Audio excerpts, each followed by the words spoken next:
Then I saw a new heaven and a new earth, for the old heaven and the old earth had disappeared, and the sea was also gone.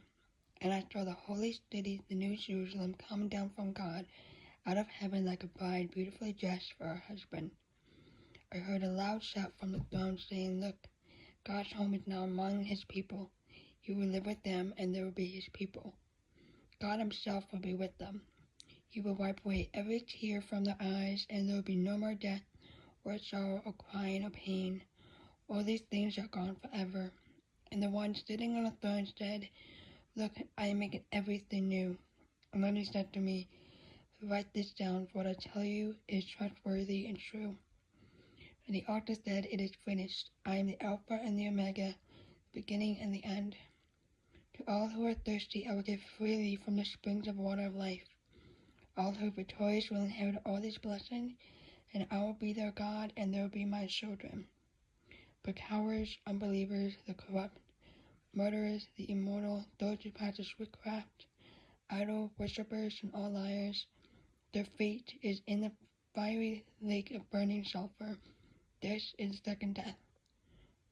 Then one of the seven angels who held the seven bowls containing the seven last plagues came and said to me, "Come with me. I will show you the bride, the wife of the Lamb." So he took me in the spirit to a great high mountain, and he showed me the holy city Jerusalem, descending out of heaven from God. It shone with the glory of God and sparkled like precious stone, like jasper, as clear as crystal. The city wall was broad and high, with 12 gates, guarded by the 12 angels, and the name of the 12 tribes of Israel were written on the gates. There were 3 gates on each side, east, north, south, and west. The wall of the city had 12 foundation stones, and on them were written the names of the 12 apostles of the Lamb. The angel talked to me, held in his hand a gold measuring stick to measure the city, its gates, and its wall. When he measured it, he found it was a square, as wide as it was long.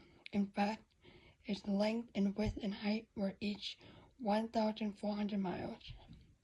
Then he measured the walls and found them to be 216 feet thick, according to the human standard used by the angel. The wall was made of jasper, and the city was pure gold, as clear as glass. The wall of the city was built on foundation stones. Inland was 12 precious stones.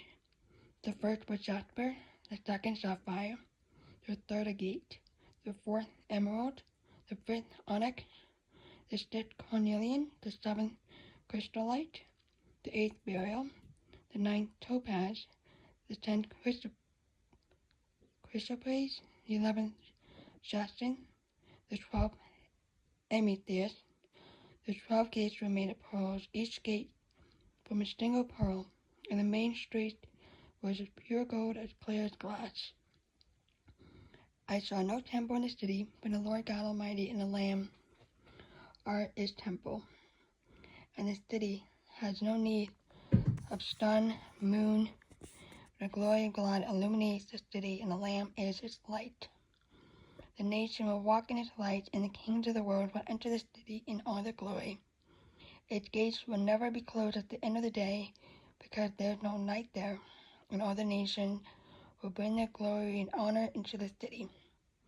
Nothing evil will be allowed to enter, nor anyone who practices shameful idolatry and dishonesty, but only those whose names are written in the Lamb's Book of Life.